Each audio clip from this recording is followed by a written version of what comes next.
Good morning ninth class.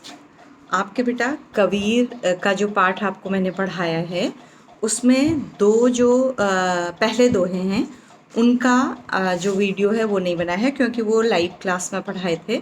तो मैं समझ रही हूँ आपके कभी फुर्सत से पढ़ने के लिए मैं उन दो दोहों के भी वीडियो बनाकर उस क्लास में अटैच कर देती हूँ, तो आप कभी भी देख सकते हैं। तो पहला दोहा है, बहुत प्रसिद्ध है और इम्पोर्टेंट भी आपके लिए।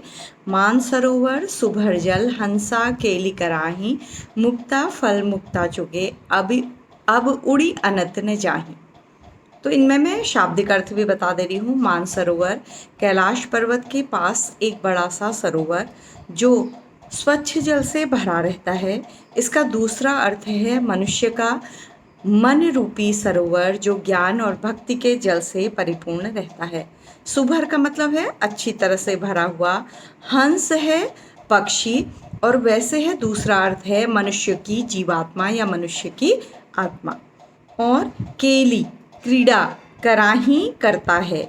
मुक्ता फल मोती, जल रूपी मोती, और प्रभु की भक्ति रूपी मोती, मुक्ति रूपी मोती, मोक्ष रूपी मोती। उड़ी उड़कर, अनत अन्यत्र या दूसरी जगह, जाही जाना चाहता है, न जाही कहीं जाना नहीं चाहता है। तो ये शाब्दिक अर्थ है।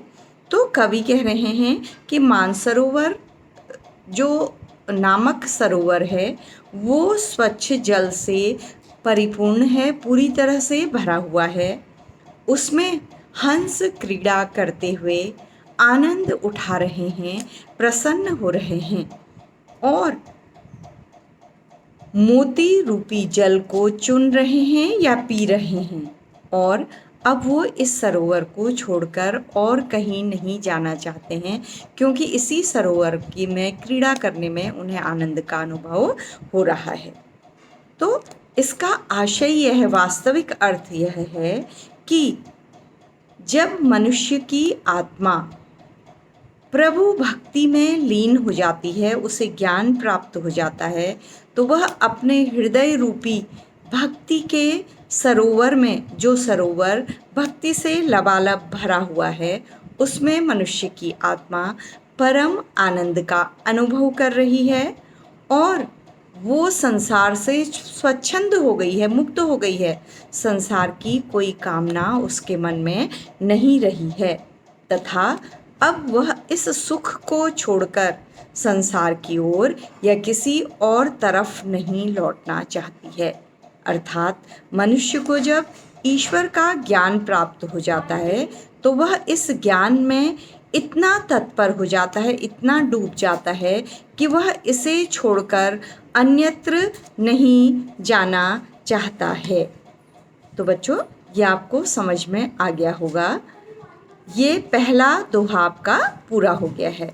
जिसका वीडियो नहीं बना हुआ था इसे आप कभी भी सुन सकते हैं और परीक्षा में भी काम आएगा, पढ़ सकते हैं। दूसरा है, प्रेमी ढूंढत मैं फिरो, प्रेमी मिले न कोई, प्रेमी को प्रेमी मिले, सब विष अमृत होय। कबीर कहते हैं प्रेमी है बेटा इसमें प्रभु से प्रेम करने वाला यानी कि कोई व्यक्ति, और दूसरा अर्थ कहीं कहीं किसी ने लिया है स्वयं प्रभु। ठीक है, फिरों घूमता रहा, होई हो जाना। ठीक है, विष आप जानते हैं जहर, अमृत अमृत तत्व, जीवन प्रदान करने वाला तत्व। तो इसका अर्थ है कि कवि कहते हैं कि वो जीवन भर ईश्वर प्रेमी को या ईश्वर को ढूंढते रहे लेकिन प्रेमी मिला न कोई, क्योंकि उनका मन संसार की बुराइयों में रमा था या उनके मन में अहंकार था, तो उन्हें ईश्वर की या ईश्वर भक्त की प्राप्ति हुई नहीं, उन्हें कोई दिखा ही नहीं, क्योंकि उनके मन में एक तो ईश्वर का ज्ञान नहीं था, ईश्वर की भक्ति नहीं थी और अहंकार था। वो संसार में डूबे हुए थे, तो उन्हें ईश्वर की प्राप्ति नहीं हुई और किसी प्रभु भक्त की प्राप्ति नहीं हुई। लेकिन जैसे ही उन्हें ईश्वर भक्ति का ज्ञान हुआ, एक ईश्वर भक्त मिला, तो मन की सारी बुराइयां, जो सांसारिक बुराइयां थी, बुराइयों रूपी विष था, वो अमृत रूपी अच्छाइयों में बदल गया। यानी कि उनके मन की सारी बुराइयां उस ईश्वर प्रेमी के मिलने से, भक्त के मिलने से समाप्त हो गई और उनके मन में अच्छाइयों का वास हो गया। तो ये आपके 2 दोहे थे जिनका वीडियो पहली कक्षा में नहीं बना था। तो बच्चों, ये 2 दोहे भी आपके पास हो गए। इसके आगे के जितने भी दोहे और एक शब्द है, आपका पद है, वो मैंने आपको पहले वीडियो में ही पढ़ाया है। तो मैं इस वीडियो को भी उसी कक्षा में ऐड कर दूंगी। ये क्लास आपके पास रहेगी जिसे आप आवश्यकता होने पर कभी भी पढ़ सकते हैं। तो थैंक यू क्लास। कबीर हमारा पूरी तरह से पूरा हो गया है।